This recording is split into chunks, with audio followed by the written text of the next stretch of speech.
Earning wages makes you poor. Earning profits makes you rich. Don't believe me? Let me tell you a story of two friends, Pablo and Bruno. एक Italian village में दो cousin रहते थे, Pablo और Bruno. दोनों बहुत ही बड़े सपने देखते थे और विलेज के सबसे अमीर आदमी बनना चाहते थे। पाब्लो और ब्रूनो बहुत ही हार्ड वर्किंग और समझदार भी थे। उन्हें बस एक अपॉर्चुनिटी की तलाश थी और एक दिन उन्हें वो अपॉर्चुनिटी मिल भी गई। उस विलेज को दो लोगों की जरूरत थी जो पास की रिवर से पानी भरकर ला सके और ये काम पाब्लो और ब्रूनो को दिया गया। गांव वाले उन्हें एक बकेट पानी के लिए एक पेनी पे करते थे। ब्रूनो को लगता था कि मेरा सपना पूरा होने वाला है, लेकिन पाब्लो अभी भी थोड़ा कंफ्यूज था। उन हैवी बकेट्स को उठाने की वजह से पाब्लो के हाथ बहुत ही दर्द करने लगे थे।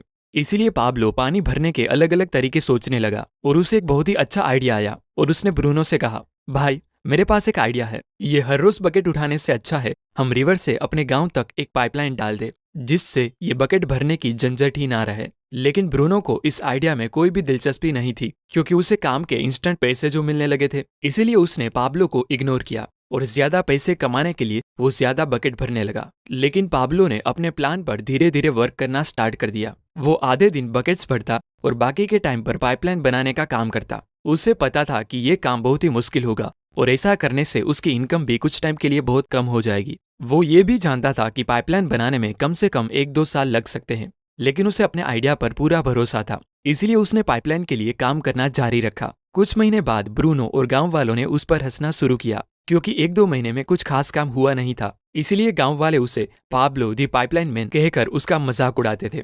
और दूसरी तरफ बकेट भरने वाले ब्रूनो की इनकम डबल हो चुकी थी। वो बड़ा घर खरीद चुका था, उसकी लाइफस्टाइल बदल चुकी थी। अब वो नई नई चीजें खरीदता था, जिसकी वजह से गांव वाले उसे मिस्टर ब्रूनो कहकर बुलाते थे। ब्रूनो जब वीकेंड्स पर मजे करता तब भी पाब्लो पाइपलाइन के लिए खुदाई का काम करता था। पाब्लो का काम बहुत ही मुश्किल था, इसीलिए वो हमेशा अपने आप को रिमाइंडर देता कि आज के सेक्रीफाइस की वजह से ही उसका कल का ड्रीम पूरा होगा। पाब्लो को पता था कि शॉर्ट टर्म का पेन लॉन्ग टर्म का गेन होता है, इसीलिए वो डे बाय डे पाइपलाइन बिछाने का काम करता रहा। कुछ महीनों बाद पाब्लो की आधी पाइपलाइन बन चुकी थी, जिसकी वजह से उसे पानी भरने के लिए अब बस आधे रास्ते तक ही आना पड़ता था। इससे उसका काफी टाइम बचने लगा और वो पाइपलाइन बनाने को ज्यादा टाइम देने लगा। कुछ महीनों बाद ब्रूनो ने रियलाइज किया कि रोजाना इतनी बड़ी बकेट उठाने से उसका शरीर अब पूरी तरह से थक चुका था। अब वो पहले जितना पानी नहीं ला सकता था, जिसकी वजह से वो बहुत परेशान रहने लगा और लोग उसे ब्रूनो द बकेटमैन कहकर बुलाने लगे। और इस तरफ महीने गुजरते गए पर पाब्लो ने अपनी पाइपलाइन पर काम जारी रखा और देखते ही देखते कुछ ही साल में पाब्लो ने पाइपलाइन कंप्लीट कर ली। अब वो बकेट उठाने की जगह पाइपलाइन से गांव वालों को 24/7 फ्रेश पानी देता था,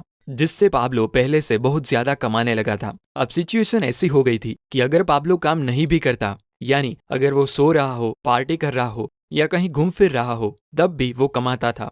दूसरी तरफ पाब्लो की पाइपलाइन की वजह से ब्रूनो द बकेटमैन बेरोजगार हो चुका था, क्योंकि गांव वालों को जब चाहे तब और जितना चाहे उतना पानी पाब्लो की पाइपलाइन से मिल जाता था। अब जरा रुकिए और सोचिए कि आप एक बकेट कैरियर है या एक पाइपलाइन बिल्डर। कि आपको पैसे कमाने के लिए ब्रूनो द बकेटमैन की तरह हर दिन काम पर जाना पड़ता है, या पाब्लो द पाइपलाइन मैन की तरह कुछ टाइम के लिए बहुत मेहनत से काम करना पसंद करोगे, जिससे जब आप सो रहे हो तब भी आपको पैसे मिलते रहे। इस बकेट कैरिंग वर्ल्ड में हमें यही सिखाया जाता है कि अगर आपको ज्यादा पैसे कमाने हैं तो आपको ज्यादा मेहनत करनी पड़ेगी, ज्यादा बकेट्स उठानी पड़ेगी, अपने टाइम को ज्यादा से ज्यादा ट्रेड करना होगा, जो सच नहीं है। आज के टाइम में नॉर्थ अमेरिकन्स बाकी सभी कंट्रीज के कंपैरिजन में सबसे ज्यादा काम करते हैं, इवन जापानीज लोगों से भी ज्यादा, लेकिन फिर भी उनका consumer debt all time high है। वहां ज्यादा पैसे कमाने के लिए लोग 2-2, 3-3 एक्स्ट्रा जॉब करते हैं। बट ऐसा क्यों? जब एक बकेटमैन बनना इतना ही खराब है, तब भी क्यों ज्यादातर लोग इसी लाइफस्टाइल को फॉलो करते हैं? वेल, उसका आंसर हमारी अपब्रिंगिंग में है, क्योंकि सोसाइटी, टीचर या पूरा एजुकेशन सिस्टम हमें सिर्फ यही सिखाता है कि आपको एक ब्रूनो द बकेटमैन कैसे बनना है, एक सिक्योर जॉब कैसे लगानी है, लेकिन कोई भी आपको पाब्लो दी पाइपलाइन मैन की तरह सोचना नहीं सिखाता। आप सोच रहे होगे जिनकी हाई पेइंग जॉब होती है वो तो बाकियों से खुश रहते होगे, बट ऑथर कहते हैं कि ये सिक्योर और ड्रीम जॉब सिर्फ एक इल्यूजन है। आपकी सैलरी चाहे कितनी भी ज्यादा क्यों ना हो, जब तक आपको पैसे कमाने के लिए अपना टाइम सेल करना पड़ेगा, तब तक आप इस बकेट कैरिंग वर्ल्ड में ही फंसे रहोगे। डेरिल स्ट्रॉबेरी एक बहुत ही सक्सेसफुल बेसबॉल प्लेयर थे, जो सिर्फ बेसबॉल खेलकर हर साल $5 मिलियन तक कमाते थे, और अलग अलग ब्रांड डील्स और पर्सनल ब्रांड से जनरेट होने वाली इनकम मिलाकर उन्होंने अपने 40th बर्थडे से पहले ही $100 मिलियन अर्न कर लिए थे। अब आप सोचेंगे कि इतने पैसे मिलने के बाद तो उन्हें कभी कोई फाइनेंशियल प्रॉब्लम नहीं आई होगी, लेकिन ऐसा नहीं था। स्ट्रॉबेरी को बेसबॉल से सस्पेंड करने के बाद उनके पास कोई इनकम सोर्स नहीं था और कुछ टाइम बाद पता चला कि उनके पास अपनी वाइफ और 3 बच्चों को सपोर्ट करने तक की भी कोई सेविंग नहीं है। तो अब सवाल यह आता है कि उनके $100 मिलियन का हुआ क्या? उन्होंने वो खर्च कर दिए। महंगे घर, स्पोर्ट कार्स, लग्जरियस लाइफ और ड्रग्स अल्कोहल से उनकी सारी वेल्थ खत्म हो गई। बिलियंस ऑफ डॉलर में अर्न करने के बाद भी अपनी पाइपलाइन बिल्ड करने के बारे में कभी नहीं सोचा। लोगों की लाइफस्टाइल, उनकी इनकम, हेल्थ, एजुकेशन जैसी कई अलग अलग चीजों पर रिसर्च करने के बाद साइकोलॉजिस्ट को पता चला है कि सबसे ज्यादा खुश वो लोग थे जो अपनी लाइफ खुद कंट्रोल कर रहे थे। कहते हैं मनी डजंट बाय हैप्पीनेस, जो सच भी है कि आपकी खुशी पैसों पर डिपेंड नहीं करती पर उससे मिलने वाले फ्रीडम पर डिपेंड करती है। Now you have to ask yourself, how long are you going to work a 9 to 5 job? How much longer can you settle for 5 days off a year? Win back your life. After all, you only get one.